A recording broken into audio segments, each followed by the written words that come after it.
Am I right, Chris? Yes. Yes. So, Nicole Derenne is here for discussion. We are going to have it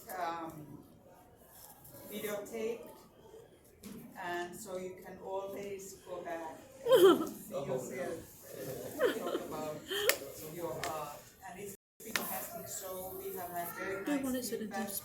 People are coming here and saying, talking about and looking them, and that's important. So please, Nicole, Wes, and Paige, we have a few chairs over here, and then there. Thank you everybody for coming. Please, there's cookies, coffee, help yourself, and eat them all, otherwise I will eat them. Okay, welcome. Wonderful.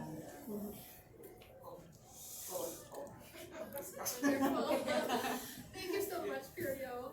Thank you, Rita, for inviting us here, and thank you all for being here. My name is Nicole Derenne, and I am a teaching assistant professor at the UNU Department of Art and Design. I teach art history. I have also been on the ArtWise board for many years, and I'm taking a year's hiatus, and I'll be back on the board next year, I'm hoping. So, and let's see, really active in the arts community. So this is a real pleasure to be able to speak with our artists who are so gracious to share their artwork with us. So what I'll do is moderate a discussion today, and we'll start by having our artists introduce themselves. So what would you start with? Sure. My name is Wes Rabey. I work with Nicole in the Department of Art and Design. I've been there since 2012. I came in the capacity of a instructor for a year in metal sculpting jewelry, and then kind of moved on and taught a drawing class form and a 2D design. You know, and then now I'm in the role of the facilities technician, and so I kind of go about and kind of support faculty the best that I can with the resources that I have at my, and then also, if I need to, I can also look into other ways of kind of helping out in that role. And I'm also an artist, so I have my BFA from the University of Wisconsin-Oshkosh. I have a sculpture in graphic design BFA, and then I went to Madison for grad school, and I have a sculpture MFA. Thank you, guys. Paige, please. My name is Paige Synnott, and I am only 20, so I haven't done too much with art yet. I did 2 years of college, and now I'm working at studios in the bakery. But I've been doing art through the art camps that the NUMOA runs, and I've been working now since I've been older. And so I've always been able to explore lots of different mediums of art, and then ended up stumbling on photography as probably my number one medium for art. And I've kind of just been playing around with that since high school. That is wonderful, Paige, and thank you, Wes. Wonderful introductions. Paige, your artwork is largely self-portraiture. Yeah, and starting from about 2019, I believe, or so. And so can you tell us a little bit, what inspired you to create this range of self-portraiture that we see here? So I started out doing photography, just like other things, like landscapes and stuff, and did editing on those. And then eventually I kind of wanted to just change it, because it was like kind of a different pace. So I decided to go for self-portraits, kind of as a way to help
try to, like the work would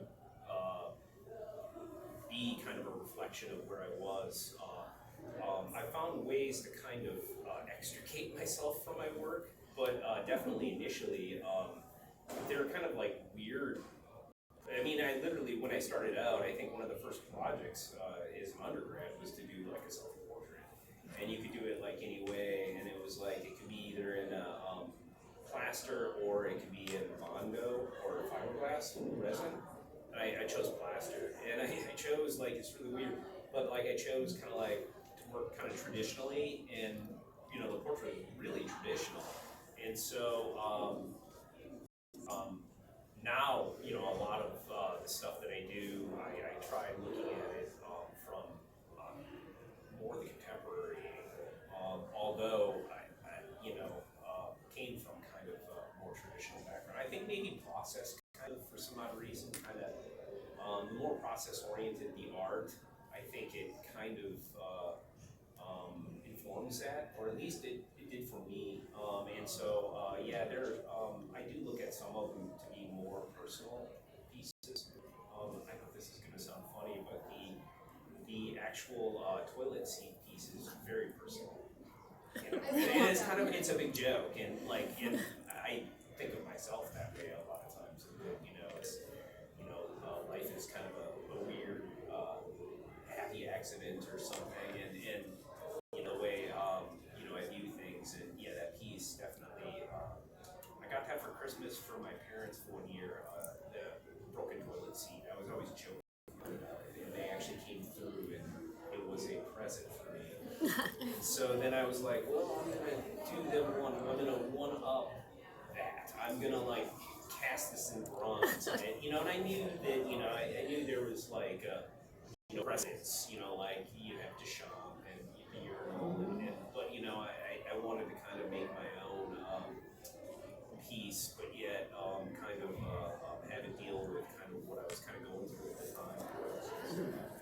And that piece is called Whole Movement. Yes. Which is hilarious, by the way. And, Thanks, Nicole. and there's like is it like, is it owl skeletons, or is it like The weird thing about that piece is there is no owl in it at all. I have done things with owls, but you know, the idea was that, you know, I was looking at a lot of like show, you know, like Bosch at the time, and you know, and just the idea that the owl can see at night and can see in the dark. I like that notion, and you know, I think the work is a little bit of trying to balance between the darker elements and the lighter elements. But yeah, I used a lot of different critters in there. There's I believe there's a monkey skull, a fruit bat skull, a lizard skull. I don't know if that's a sparrow skull. I have to look back in my notes. And then I'm trying to think. Oh, and then there's like I don't know if it's an anteater or an aardbird. You know, there's something, you know, else that's in the corner. And then there's some on the back. You know, so yeah. You know, just to clarify, a couple of things that Wes had mentioned were kind of influences, like, for example, Marcel Duchamp's The Fountain. And so, if you're not familiar with that, basically Duchamp in 1914, famous artist, essentially had submitted a men's article to an art exhibition, and he had debated it with his student Marmont, and then it became really famous for answering this question: what is art? Right? Who determines what art is? And then, yeah, and then Bosch, speaking of a 16th century Northern Renaissance artist, really interested in symbols.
I did include like a piece that was kind of towards the end, and that's that the conduit piece, the rubber.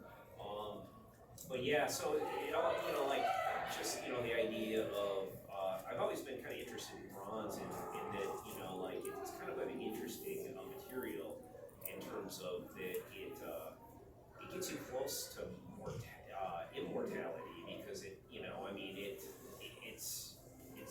its own thing and it lasts forever. Well, it doesn't, but it's the idea that it does. And so I like the idea of like trying to trap ideas in these different mediums. You start out with clay, and clay is easy to manipulate or to maneuver, and you can work both additively and subtractively to kind of get to where you are going with it. But then what happens with the clay is you make a mold of the clay usually, and the clay kind of becomes a sacrificial lamb to get to the wax. And then the wax is it's a material it's a little more firm in some sense, but it isn't necessarily a lasting material either. In some cases, we have examples of wax that have lasted, like Degas, the dancer, it's a beautiful piece and it's still, but the idea is that, wax is, that you have wax museums, there's another mortality thing there. But like that you get the right temperature and then all of a sudden your wax is a pool. Then the wax, you make a mold and then that's the sacrificial lamb and then it's the bronze and then that kind of captures that moment. It's a moment in time.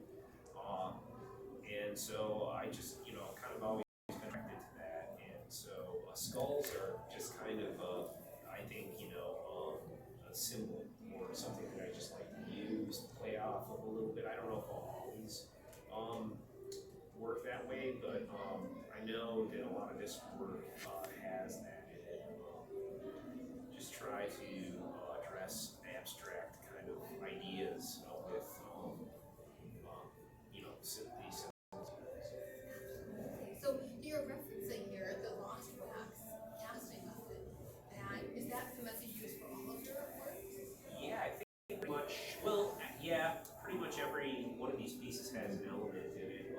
I think the tall piece in the middle, the night owl, that has some fabrication elements in it, more so. But there is a couple cast parts in it, so yeah. So that's really interesting to me because a new technology in metalsmithing is the 3D printing. Of course, and then you're not using that here, right? No, okay.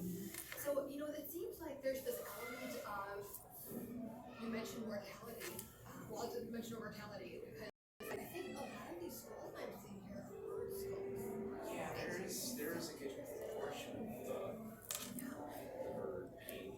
So. The reason I'm asking about this is because personally I see birds as dinosaurs. Right? Yeah, They're, yeah. Talk about immortality, right? Yeah, In terms of yeah. the long lineage. And Yeah. so I really appreciate that reference essentially. Thanks, Nicole. Thank you. Yeah.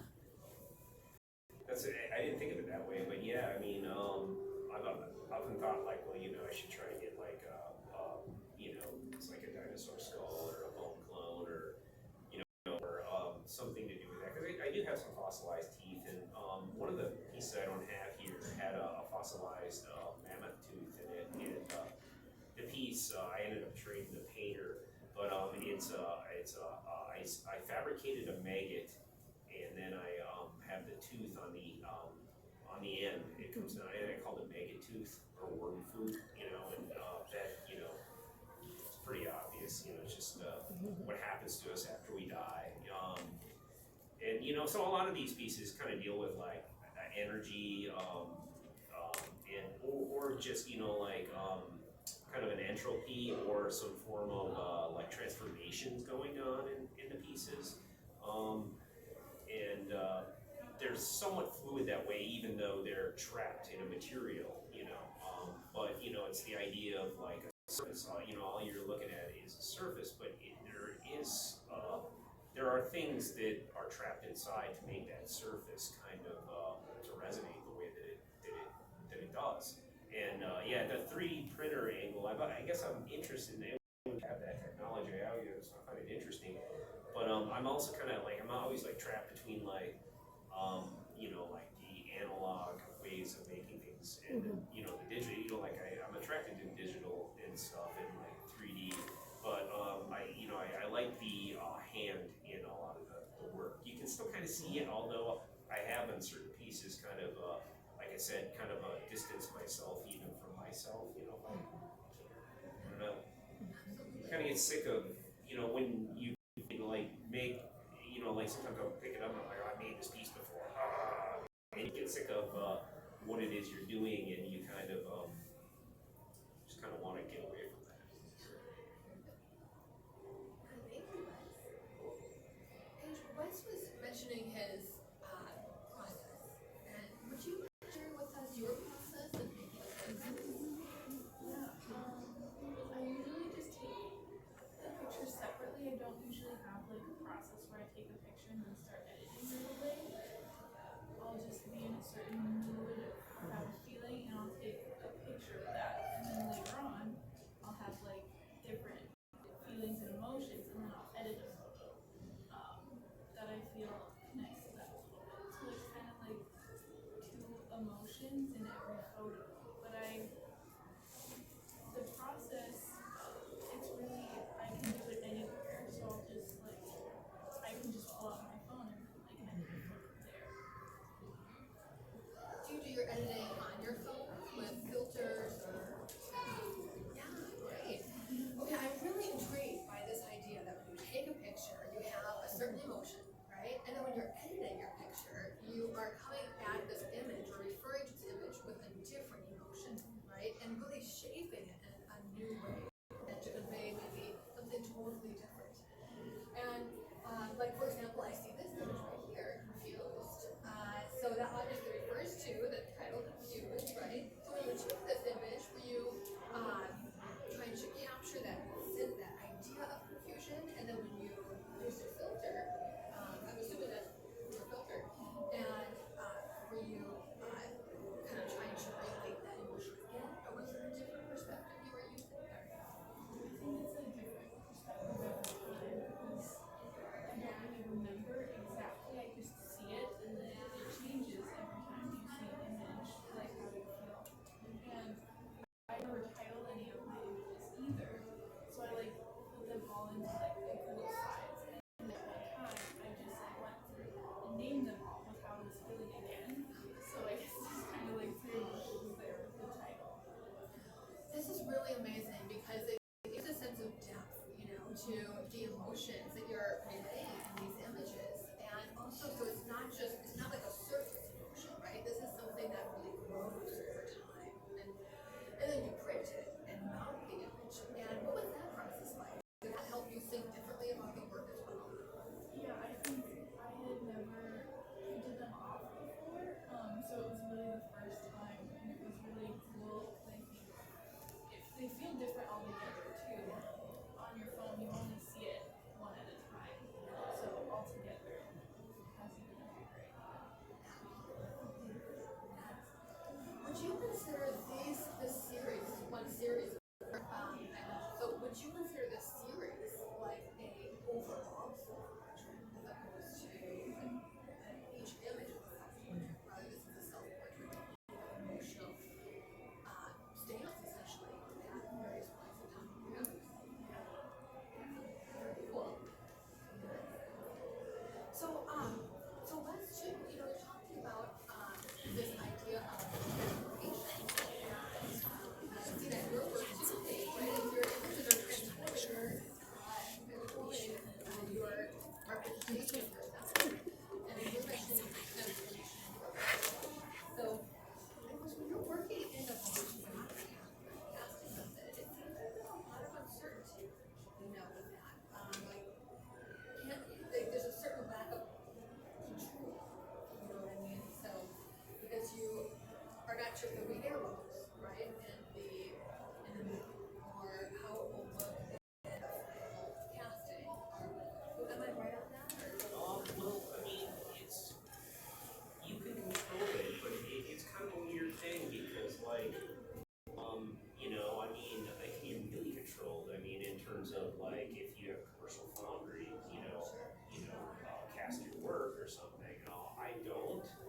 there's a lot of things that can happen, yes. You know, when you're working the clay and then you make mold and you put in the wax, it can, once you get it to where it wasn't a clay, I mean, the wax can reflect that, and you know, and then the bronze can reflect the wax, and the control, I mean, is, you know, with that process, the ceramic shell, it can capture fingerprints, and you know, and yeah, some of those, you see those fingerprints, and you know they're going in the bronze. So you know there's like a certain amount of like, this is you, and this is gonna, it should, if it casts all right, it should reflect that. And so yeah, I mean, so there's definitely control in this, but you do have to let yourself go, because you have to be open to the experiment that something's going to fit. And that happens all the time. It happens in life. But you know, you can have issues that arise, and then it might inform something else. Now, if you're a purist, you're not usually open to that. You know, if you're strictly linear in your thinking, and you know, then you'll be religious to that. I generally am, to an extent. Sometimes I can deviate from what my intentions are, and I'm okay by that if it makes the piece better. I think intentions is a weird thing, and I think a lot of this work even reflects that. I mean, it's a lot of it's morally ambiguous. I think that, you know, I think people are complex. I think that the work is kind of supposed to somewhat shine some light on that aspect, that it isn't about something that, you know, is simple. That there's a lot of things that are going on, and the work some of the work brings up uncomfortable things, you know, even trauma, you know, that is, I mean, that I've even experienced, you know. But, you know, having said that, I mean, you know, I guess I've always been okay with that, because I know that, you know, like, the work is kind of going to be its own thing afterwards, and, you know, and so sometimes it isn't something that's going to make you feel okay. It might be something that, you know, you look at it like, oh man, why'd I do that? Or, you know, oh, you know, why would I want to do that? You know, but I think, like I was told in grad school, you know, why make work that's kind of middle of the road? You know, if it isn't going to make you laugh or cry, then, you know, for what reason should you go out and, you know? And so I've kind of always, I guess, hewn to that idea, or like, somewhat lived by that, I guess, you know, at least with my own, you know, practices. And I go way off topic, but, you know, so it is to an extent, they are pretty much, their control. I mean, anything I want to not control things, and, you know, like, let them be, because, so sometimes I've destroyed some of my work, and that shows you that, I mean, that's not always good either, because you start sitting there and you start going, well, like, I'm an absolutist or something. I'm like destroying something, you know, like it. So I don't know how I feel about that either, but like, you know, I try to like get away from the control if I can. So the work is kind of a, you know, like a struggle between controlling what you do and then kind of breaking it. Absolutely. I'm so glad you mentioned that, because earlier you had mentioned that you were interested in process, and that idea of process, the work being about process to some degree, you know, is really an exploration of how much control or how much lack of control are you comfortable with, Yeah. right? And letting the medium essentially help guide what happens in the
and sometimes it won't work the first time, so it's like, do you sandblast the piece and then reapply patina? Do you go over that patina which you did in? And what happens is that first patina is the undercoat. You use it as an undercoat. It's like painting, and you're not happy with it, but yet you can add to it, and sometimes then it'll start to, maybe it'll start kind of start to look good, But it's a weird thing. A lot of the like you mentioned, Nicole, the bluish black.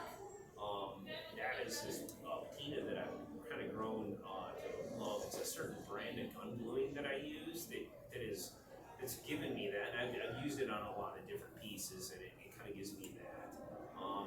So that's one that's kind of like a standby for me. Some that are a little like that red bird in the corner. That's actually probably has an undercoat of something like ferric nitrate, which is kind of, it'll give you a rust. It'll give you a rust on bronze. And then I might have used like an oil paint, like red oil. Like you can use different stains on these. You can polychrome them. You can like paint, melt crayons into them. I've done like all different kind of weird things. Or use different patinas. There's hot patinas. There's cold patinas. There's fumigating your piece. There's just natural like aging, and that's usually what gives you the best result. But that's the one that usually takes like 15 or 20 years, and then you're sitting there, oh, this is kind of cool. How did I not think of just letting this go and instead of trying to force some sort of color on it. Then the greens are could be your ammonias, they could be your cupric nitrates, they could be your just putting them outside, letting like the sulfuric acid kind of get to them from the rain. Urine will even produce a green. None of these pieces have anything to do with my urine. I have tried that, but nothing here is that. But then you neutralize them and then you put wax on them. So even if it was, it's just another process and step that, So yeah, there's crayons in a lot of these. I think I've kind of grown like the weird waxy crayon. And then you put, so then if you get it to where you want it, and you don't want it to keep changing, or you want it to kind of lock in, at least for a time being, because it won't last forever, you apply like a paste wax, or you can spray it with like a clear coat of, lacquer or something to kind of, you can put something on it, and lock it in, and that isn't saying that it won't change, it'll still change, it's just that it slows down the change, and so you might have to reapply wax, and these people that do professional patinas on pieces, if it's an outdoor piece, they might have to come back yearly or every couple of years to kind of address certain things that the weather will bring. Snow freezes up or water will freeze and it can cause cracks in your pieces, and so it could use wax. That's great. Yeah, I didn't know there would be crayons. Yeah, there's crayons. These works. That's really amazing. Yeah, it's just Yeah. kind of. I think I like the idea of reverting back to when I was a kid, and just picking up a crayon and charcoal and crayons are great for I kind of think of them in terms of just big dumb marks, and I don't mean that to be demeaning for anyone who works that way, but I think of them in terms of if you're going to pick up a guitar, an electric guitar versus an acoustic guitar. Like an acoustic guitar might just be more immediate and kind of give you a certain kind of sound that's and then the same with a piece of charcoal versus a pencil. So. Now, are these works displayed chronologically, or are they thematic? No. I think it'd be thematically, maybe a little bit more so, in terms of what kind of helped me kind of pick out what I was gonna show. But not necessarily chronologically. I mean, some pieces might have informed another piece, but yeah, but in no particular order. So. Great, thank you. Paige, when you create your works, you know, I imagine, you mentioned you do this on your phone, of course, and you've got your photo reel on your phone. And so how do you select which photographs? I mean, do you have different, you take photographs at different angles or, you know, different positions, and then you choose like the best ones? Or do you really study like how this might look and just take one or two photographs? No, I take a lot. I take a lot. Like moving my eyes different depending on how that would look and where my light source is and changing that around. Because I don't use additional light sources, I use whatever I have. And yeah, and then I usually keep most of the photos that I take, unless I just really don't like any, and then when I write an edit, I'll like look at all of them and kind of decide which type I want. I think lots of them give off different lines and whatever type of edit. So there are two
ruts are, I mean, it's life, right? I think the last piece I did is actually informed, or the last piece, is actually informed by that piece there, Poser.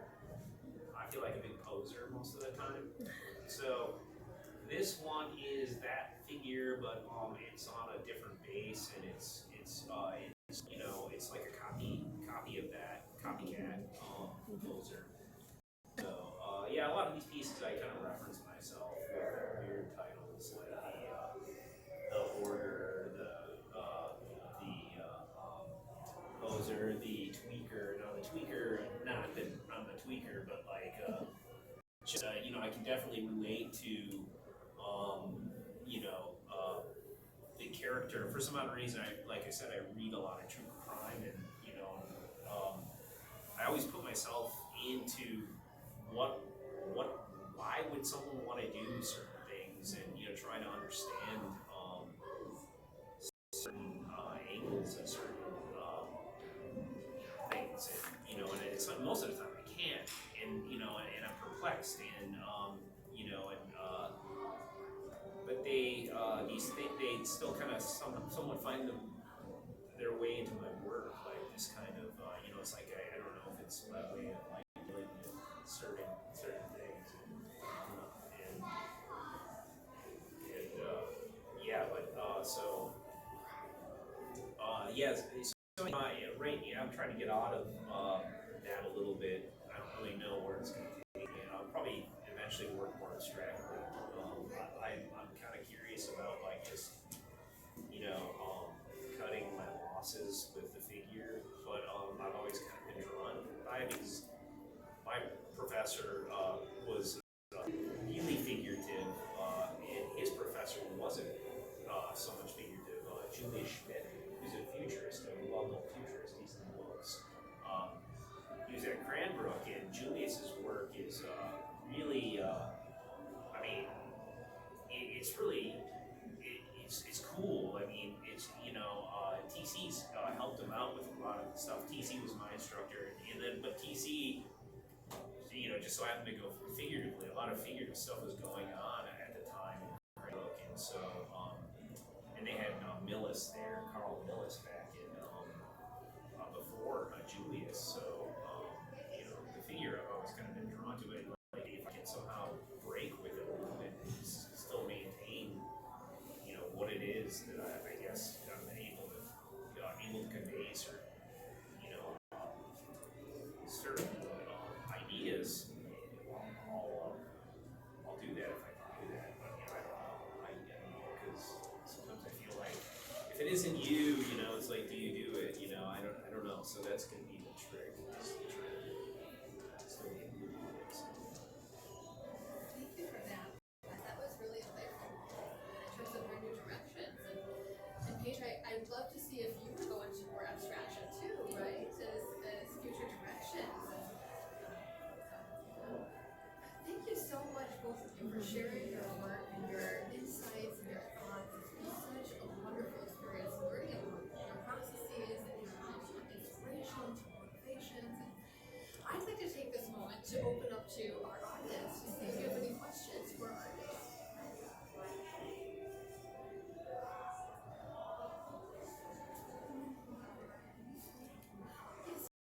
So Wes, you were telling me at one point that you are painting. Oh So yeah. how is your painting related to these? Tell us a little bit about your painting, I've please, always if been you want to. in interested in color, and so painting. I don't know if they really relate. I mean, some things do, because like I feel like I'm drawn to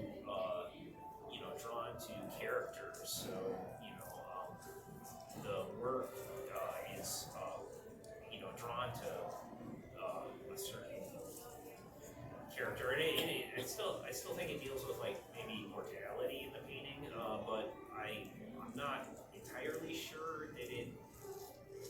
Like if you saw my paintings, if you would make a connection with this work. So I don't know, and I haven't been painting like lately. I've been kind of like drawn back into the casting. I think Michael's classes have been kind of helpful in that, because been kind of helping him out quite a bit in the foundry, and we always need an example, and so that happens to kind of draw me back that way. But hopefully get back to painting a little bit because I'm really I collect more 2D work than I do 3D, and so I'm always like looking at other artists' work, like always looking at a thing that I'm really fascinated by is the whole printmaking angle, and I think it's the processes again that draws me to printmaking. Although I'm a horrible printmaker, I know this. I've had woodcut and I've had serigraphy, and I took etching for like a day, and that's the one thing that I think I want to do is be an etcher, but I didn't stick with it, and then lithography, interested in that, but painting also, just always been attracted to colors. But I don't know if I am cut out for it, There is this Bay Area figurative sculpture, Manuel Neri. Yes. And he combines beautifully, because he's doing also small paintings. He's combining beautifully the sculptures and paint, so I don't know. It's just, I don't know why it came to my mind, because it's very figurative, and then he throws the paint. But this was like, anyway. It's a great reference. Yeah. I'll check out some, because I hadn't thought of his name for a long time. But I'll look back at some of his work again. Trying to think of I'm attracted to in terms of this stuff. I think taxidermists. I see a lot of. It's funny. I see like a lot of taxidermy around these parts, in Wisconsin, Minnesota, North Dakota, and I'm always like kind of like. I kind of like I'm fascinated by it, but I kind of find it funny too, and I always go around with my folks, like, we gotta stuff one of our animals, like one of our pets. Like one of the dogs, and we have this Shih Tzu, he'll always be with us, We have never done that, and I think but, it's just funny to kid around.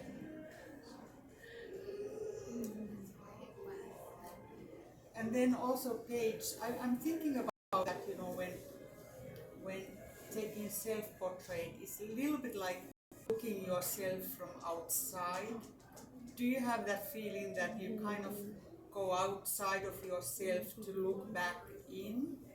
Yeah, I think so. Especially the older pieces, I feel like it's like, oh, that's like a different person, kind of. Yeah.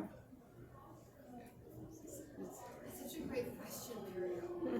Yes, I think it really highlights how, especially these older books you mentioned, you can see yourself from a different view, right? Because photo is not really you. Yeah. Because it is, it is 2D. It flattens you. So you look at you, but you don't see you. You see image of you. So I really like your series over here. It's like taking a step away, right? This step away, because it's. Is the series done? Or are you still kind of? Because you got 70. When you said she had 70 pieces, I was like, there's no way I can't compete. But I mean, or do you have like? Are you just gonna kind of keep going with this, or are you kind of changing up scale? That was something I was curious about. I'm like continuing it, but also going to play with more scale. I brought some photos before by before. I had some, but I didn't have enough to make it fit with this show. So I think like it'll almost be more series based. Like this would be like one series and then other series, but it would all connect. Are you looking at other media too? So say painting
have you ever printed them to be huge?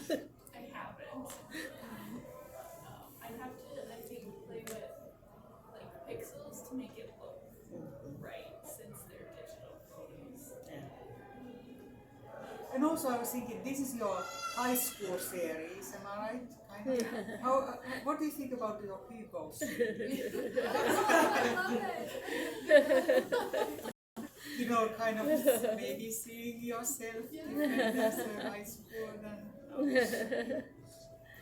you think that Hugo's, manager at Hugo's would be okay with you displaying some of your work in the bakery? That would be so fun, wouldn't it?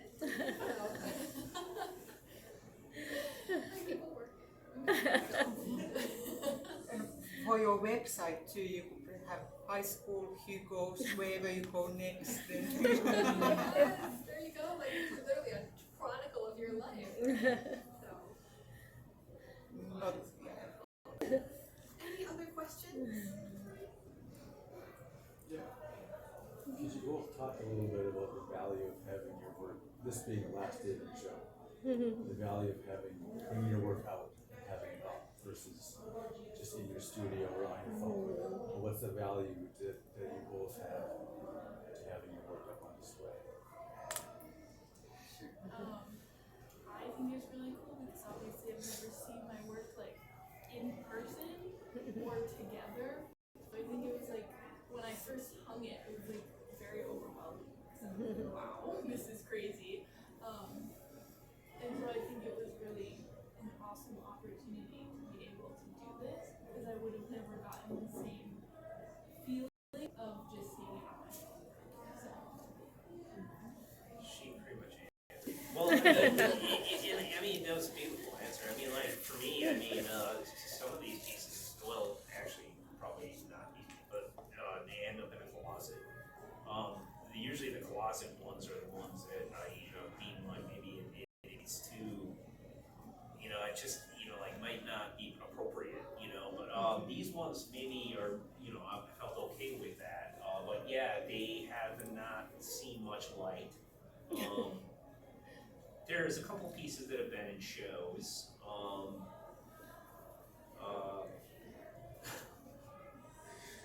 The toilet seat was in a faculty show, and I'm not exactly sure how well that went over. I don't think it went over that well. Then there's other ones like the bottle I showed here. It was one of the earlier. It was probably 2014 or 15. I showed it here, and I'd only shown it like one other time, I think.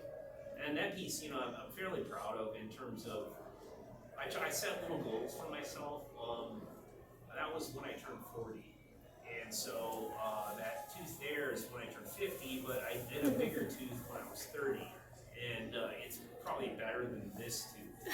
But it's kind of hard to work larger, and I've done like a pretty large figure, but to work like life size, you're married to a piece, and it's really unfair to even to ask students to like work at a at least in the medium of bronze, because you're really kind of marrying them to maybe the figure takes them 9 months to do in clay, and then you're looking at all that process, and then you're looking at expensive materials too. If bronzes went up, it used to be like $3 a pound, now it's like closer to $9 a pound. Maybe it's over 9. And then the weight, you get larger, and it's got to be hollow, and it's so heavy. Man, you picked up a few. You're like, and I'm kind of the same way now that I've broke on through to this new decade. They're not as fun to lug around anymore. But it is great. I'm very thankful for both Piro and Matt for giving me this opportunity, and anyone else who's helped out. Thank you so much. I have one more comment, since we are talking about bronze, and then there's a lot of ceramic makers. Tend to always be that bronze is always, when you cast it in a bronze, it's more valued than when it's ceramics. There's always kind of that how can I say that, art and craft talk, even though nowadays it's more you know, the ceramics are considered to be more like in a you know, art level, but it used to be always like, you know, you cast it in a bronze and then it went kind of in a scale a little bit higher in a way. What do you think as a Well, I don't think of it. I mean, I know what you're talking about. Yeah, definitely. I don't think of it that way though. I am not very precious about it. I think that might have been a certain mindset. I mean, bronze had an age, the Bronze Age, and you know, I mean, but I mean, I do think like what you're saying. Like even when I was in grad school, I noticed the tendency when I took glass classes, how glass people were like. They were their own crew and their own group, and they like looked at their stuff like that it was like on a higher level than ceramics, and then you know we were like I kind of felt like bronze was even lower than ceramics because like ceramics had kind of elevated, you know, you have the crafting, you know, and so and like bronze now, I mean, what do you do with it? You know, it's like whenever you come to maybe down south you have more gallery and more outdoor options for you know showing it in viewership. Northern parts, you know, not as you can't market it the same as like. Well, at least I have been like sell a painting or sell a drawing or a print or a photo. You know, it's printmaking. I think is probably the idea. The ideal medium for getting things out there, like photography, like pop, the whole pop movement, you know, like mass production, and you know, although printmaking is, you know, neat because you know you can still have one of a kind, and although it's a print, you know, but I don't know. Yeah, bronze. I don't know if like it's really cut out or what.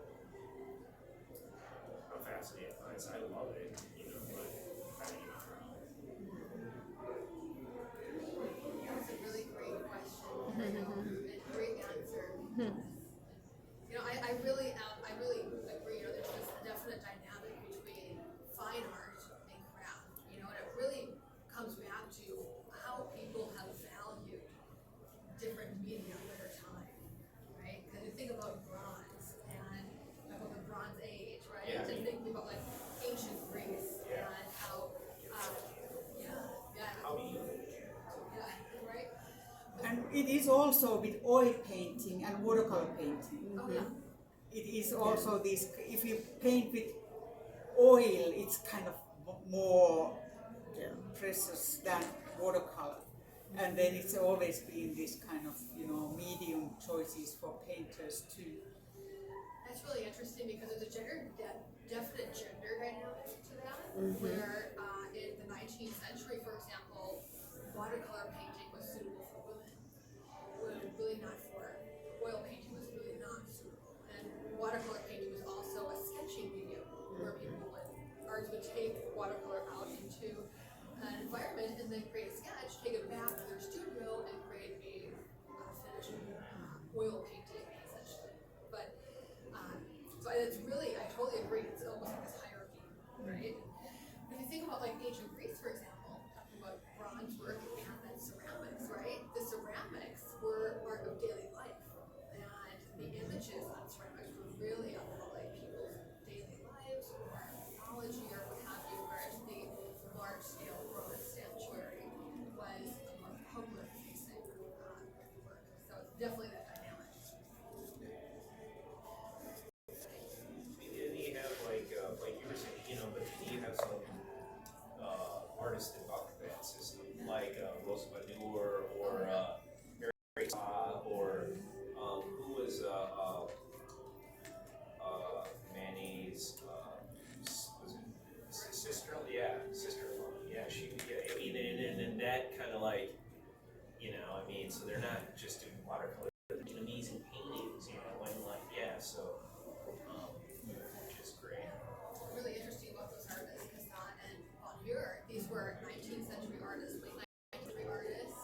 like, I mean, if your dad's a great painter, then your chances of, you know, are definitely they go up exponentially. You know, like you probably have chances that peasants, you know, might not, you know, or someone of the lower class, you know. So, but still, I think it was, you know, important that, you know, we had those examples for sure. Oh, we could go down a rabbit hole with this. So, this has been so wonderful. Thank you both so much for sharing your artwork and your amazing insights. And thank you to our audience for being here and asking such wonderful questions. The work is for sale. Today's the last day. So if you're interested in purchasing work, please do talk to Rita and otherwise enjoy the show. There's some here. Thank you, Nicole.